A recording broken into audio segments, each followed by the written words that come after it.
وأشهد أن لا إله إلا الله وحده لا شريك له وأشهد أن محمدا عبده ورسوله اللهم صل وسلم وبارك وأنعم على سيدنا محمد وعلى آله وصحبه أجمعين يا أيها الذين آمنوا اتقوا الله حق تقاته ولا تموتن إلا وأنتم مسلمون ربنا تقبل منا إنك أنت السميع العليم وتب علينا إنك أنت التواب الرحيم. Amma ba'd, saudara-saudariku yang dimuliakan Allah Subhanahu wa taala, shaimin dan shaimat hafizakumullah. Hari yang sangat luar biasa barokahnya, mengawali hari kita isi dengan kebaikan, di bulan penuh dengan keberkahan, di majelis ilmu yang juga penuh dengan keberkahan, cahaya, ketenangan. Mudah-mudahan Allah Subhanahu wa taala memberikan kepada kita semua keberkahannya, untuk kita ketenangan, kedamaian, diberikan kepada kita ilmu yang menjadi basirah, menjadi cahaya yang bisa membuka mata kita, dan mudah-mudahan makin hari kita semakin menuju titik yang diridhai Allah Subhanahu wa taala.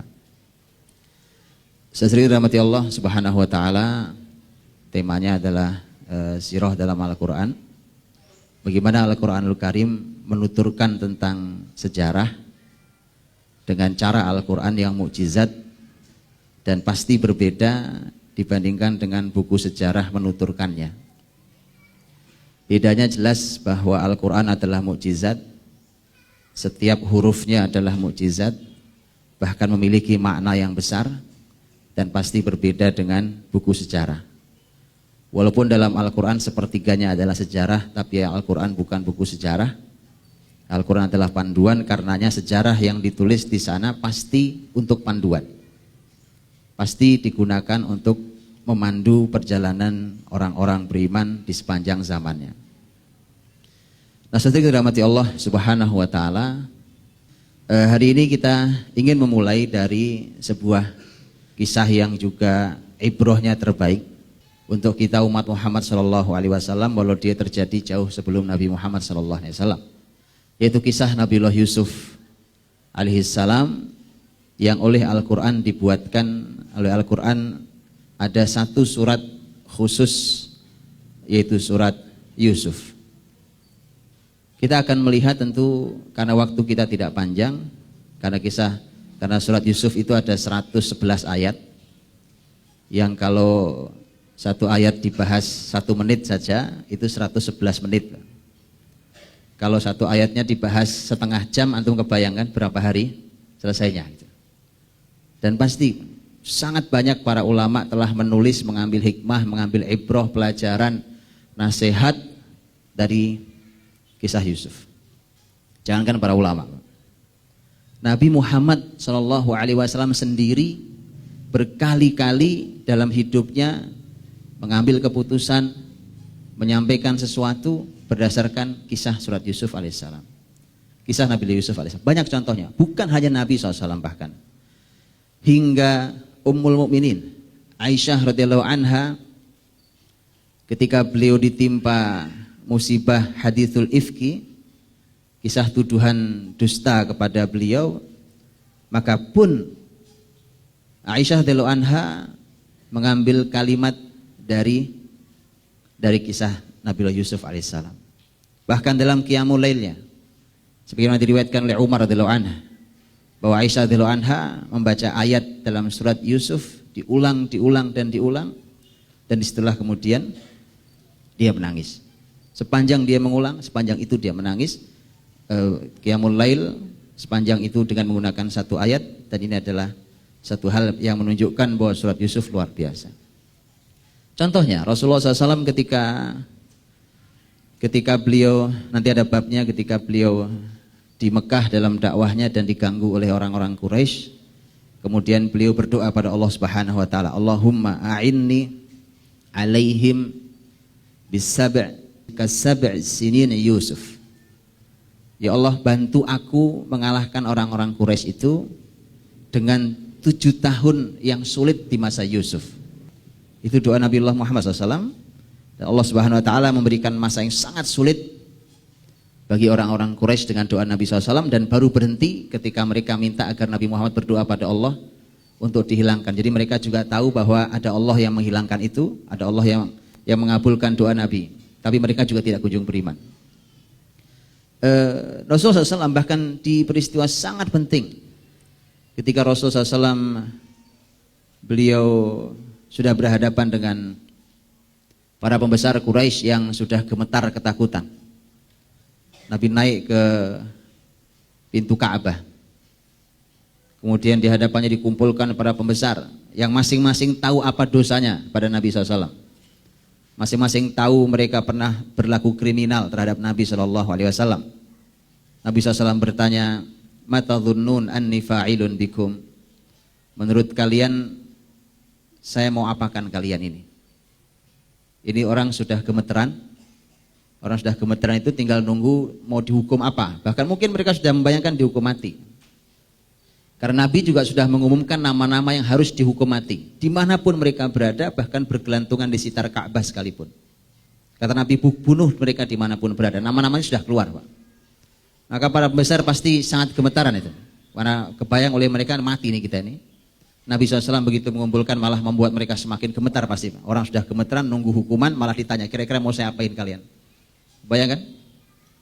Mereka mencoba untuk di nafas terakhirnya kurang lebih itu mencoba untuk memohon dengan penuh belas iba kasihan gitu. Dia mengatakan, akhun karim, ibnu akhin karim, kamu kan saudara kami yang baik. Nah, gitu ya. Dulu dicaci maki, terakhir dibilang kamu baik-baik aja kan, orang kamu baik. Biasa begitu orang. Nanti antum akan lihat, inilah sejarah perjalanan Nabi Yusuf alaihissalam. Pak, di ujung saja semua pada minta maaf ya kan. Di awal-awal Masya Allah yang menghina, mencaci maki, membuat makar segala macam. Maka hati-hati teman-teman. Membuat makar, membuat sesuatu yang membuat saudara sakit, jangan-jangan suatu hari antum akan berbelas iba, minta kasihan dikasihani. Hati-hati. Tahan lisan.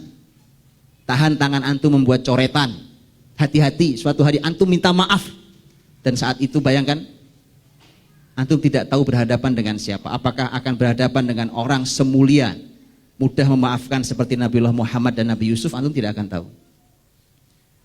Bertemu dengan orang mulia, maka Nabi Muhammad SAW begitu mendengarkan kalimat para gemeteran, orang-orang yang gemetaran ini, Nabi SAW mengatakan, Al-yaum aqul kama qala Yusuf li ikhwatih. Hari ini aku akan berkata seperti Yusuf pernah dulu berkata pada saudara-saudaranya. Kan mereka juga saudara-saudara Nabi. Quraisy, sama-sama Quraisy. Yang teman, yang saudara, yang sepupu, yang paman kan. Hari ini saya ingin berkata sebagaimana Yusuf berkata kepada saudara-saudaranya. Dan itu ada dalam surat Yusuf. La tathriba alaikumul yaum yaghfirullahu lakum. Sudah tidak ada lagi kesalahan kalian pada saya hari ini. Mudah-mudahan Allah mengampuni kalian. Idhabu fa antumut tulaqa, silahkan kalian pergi, kalian semua saya bebaskan. Nabi SAW menukil untuk memaafkan, dan oleh ahli sejarah disebut bahwa ini momentum yang sangat dahsyat yang disebut sebagai al-afu indal maqdirah, mampu memaafkan saat mampu membalas. Itu enggak sembarang orang, Pak. Antum boleh uji nanti di diri antum, nanti kita sampai di ujung kisah Nabi Yusuf, antum akan bayangkan bagaimana kemampuan ini tidak semua orang punya. Kalau punya itu orang mulia luar biasa, Pak. Dia mampu memaafkan saat seharusnya dia mampu membalasnya. Dan ini dimiliki, dan ini akhlak para nabi. Rasulullah Muhammad SAW, Nabi Yusuf alaihissalam, dan seterusnya. Dan bukan hanya itu, Nabi bahkan di akhir hidupnya juga Nabi sempat mengeluarkan tentang kalimat Nabi Yusuf alaihissalam ketika Nabi memarahi atau menegur Aisyah radhiyallahu anha karena tidak mau menjadikan ayahnya Abu Bakar sebagai imam saat Nabi sakit, dan seterusnya. Silakan baca dalam sirah Nabawiyah. Artinya bahwa dalam kehidupan Nabi dan para sahabat, kisah-kisah ini menjadi panduan hidup mereka. Aisyah radhiyallahu anha ketika tadi saya katakan beliau sedang tertuduh, beliau mengatakan, saya tidak bisa berkata apa-apa pada kalian. Saya sampaikan kepada kalian kalimat ayahnya Yusuf. Fasabrun jamil, Wallahul musta'anu ala ma tasifun. ini sih saya sabar saja, sabar yang indah, sabar yang bagus. Sesungguhnya Allah, hanya kepada Allah lah aku minta pertolongan atas semua yang kalian sampaikan.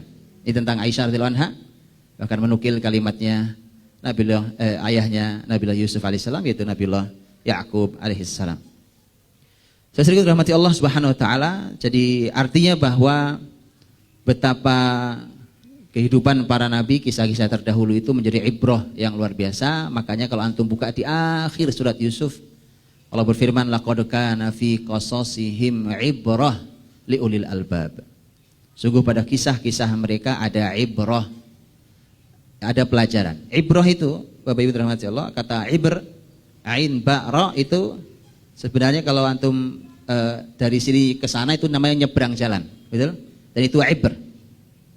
Jadi kalau tuh ada jalan antum nyebrang namanya ibr. Antum ada jembatan nyebrang juga demikian. Mengapa sejarah dulu Allah harapkan menjadi ibrah? Agar terhubung, Pak, antara kita hidup di zaman sekarang dengan zaman manapun. Nabi Yusuf hidupnya kapan? Nabi Muhammad hidupnya kapan? Para sahabat hidupnya kapan? Betul? Fir'aun hidupnya kapan? Tapi disuruh letakkan jembatannya, diletakkan jalannya agar kita bisa sampai ke mereka untuk mengambil pelajaran dari kehidupan mereka. Disebut dengan ibrah. Sungguh pada kisah-kisah mereka terdapat pelajaran bagi orang-orang yang mau berpikir. Makanya harus berpikir. Dan ini mengakhiri surat Yusuf, dan mengawali surat Yusuf pun kita diminta untuk berakal. Diminta untuk kita untuk berakal. Karenanya kisah-kisah ini tidak akan bermanfaat sebelum kita menggunakan akal kita. Maka harus orang-orang yang berakal, orang-orang yang mau menganalisa, mau mempelajari, bertanya kepada para ulama sehingga bisa mendapatkan pelajarannya. Hadirin, hafizakumullah. Kita mulai di ayat-ayat ini, tentu saya tidak akan mengurutkan satu persatu. Kita akan lihat beberapa hikmahnya. A'udzubillahi minasyaitonirrajim. Bismillahirrahmanirrahim. Alif lam ra, tilka ayatul kitabil mubin. Inna anzalnahu Qur'anan Arabiyyan la'allakum ta'qilun. Pembukaannya Allah Subhanahu wa taala mengatakan alif lam ra, inilah ayat-ayat dalam kitab yang jelas, yang nyata. Kami turunkan kepadanya Quran yang berbahasa Arab. Mudah-mudahan kalian berakal. Ini menjadi mukaddimah yang luar biasa, bahwa Allah sampaikan Al-Quran ini Allah pilihkan dengan bahasa Arab. Qur'anan Arabiyya la'allakum ta'qilun. Para ulama tafsir mengatakan kata ta'qilun, kalian berakal, artinya adalah kalian berilmu. Makanya menjadi satu poin, bahwa tanpa orang mau berakal gak punya ilmu. Dan Quran itu ternyata memang baru bekerja kalau orang mau berilmu dalam kehidupan seseorang. Mengapa? Ini para ulama mengatakan, mengapa harus berbahasa Arab? Memangnya kalau pakai bahasa lain kita tidak bisa berilmu. Karena Qur'anan Arabiyyah la'allakum ta'qilun. Quran yang berbahasa Arab, mudah-mudahan kalian berakal. Memangnya kalau pakai bahasa Indonesia umpamanya kita tidak bisa berakal? Imam Ibnu Katsir rahimahullah taala dalam tafsirnya menjawab luar biasa jawabannya. Saya bacakan jawabannya. Beliau mengatakan wadzalik li'anna lughatal Arab afsahul lughat. Itu dikarenakan, kata beliau, bahasa Arab, bahasanya orang-orang Arab itu bahasa yang paling fasih. Paling fasih bahasanya. Fasih itu artinya mereka punya bahasa yang memang baik, punya landasan yang kokoh dan kuat. Bapak Ibu pernah membaca tulisan bahasa Indonesia zaman penyair-penyair Indonesia dahulu, Pak? Pernah ya, umpamanya siapa penyair tuh? Ya, Khairil Anwar atau pernah baca? Antum baca atau zaman-zaman kemerdekaan antum baca tulisan itu bahasa Indonesia. Antum menjumpainya agak janggal, betul? Agak janggal nih, bahasa begini amat. Kata-katanya janggal, kosakatanya tidak lazim, susunannya pun tidak lazim. Belum lagi ejaannya juga tidak lazim. Ini berbeda sekali dengan bahasa Arab. Bahasa Arab dari mulai zaman sebelum Nabi Muhammad lahir, Pak, sampai hari ini Quran masih ada, dan Quran sangat berjasa kepada orang-orang Arab karena inilah yang menjaga bahasa mereka. Karena tanpa Quran mereka bicara tidak saling paham, Pak. Tidak usah Arab bagian timur umpamanya wilayah Saudi dan sekitarnya berbincang dengan Arab bagian barat, Maroko, Aljazair, Tunisia, itu jelas nggak saling paham. Jangan gitu, saya bertemu dengan orang Aljazair dan dia bilang kami nih orang Aljazair Utara berbicara dengan gaya Aljazair Utara, ketemu dengan orang Aljazair Selatan, mereka bicara dengan gaya Selatan, kami tidak saling paham. Padahal ngakunya bicara bahasa Arab itu. Tapi semakin mereka mendekati Quran, bahasanya, baik grammarnya segala macam, maka mereka akan saling paham di antara mereka. Jadi Quran ini memang benar-benar menyatukan Arab, Pak. Benar-benar menyatukan Arab. Dan ternyata bukan hanya Arab.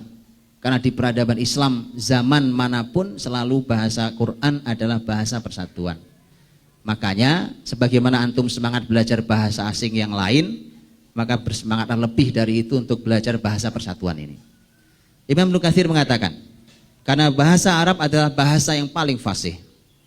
Wa abyanuha wa awsa'uha, yang paling jelas dan paling luas. Atau pernah melihat kamus bahasa Indonesia kan? Kamus bahasa Indonesia. Yang paling tebal berapa halaman? Kamus bahasa Indonesia. Atau berapa jilid? Kamus bahasa Indonesia untuk menjelaskan bahasa kata-kata dalam bahasa Indonesia.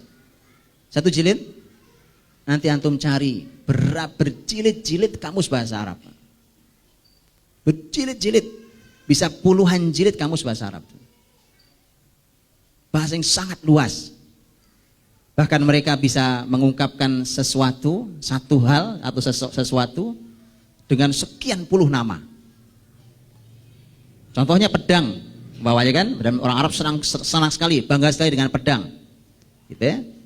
Atau khomer yang mabuk kan, mereka dulu sangat akrab, mereka bisa menyebutkan sesuatu yang sangat mereka sukai itu dengan sekian banyak kosakata. Nah karena itulah ketika Quran mengambil pilihan kata dari sekian banyak kata untuk mengungkap sesuatu itu, diambil oleh Quran satu dari sekian banyak, maka pasti yang diambil Quran memiliki nilai mukjizat untuk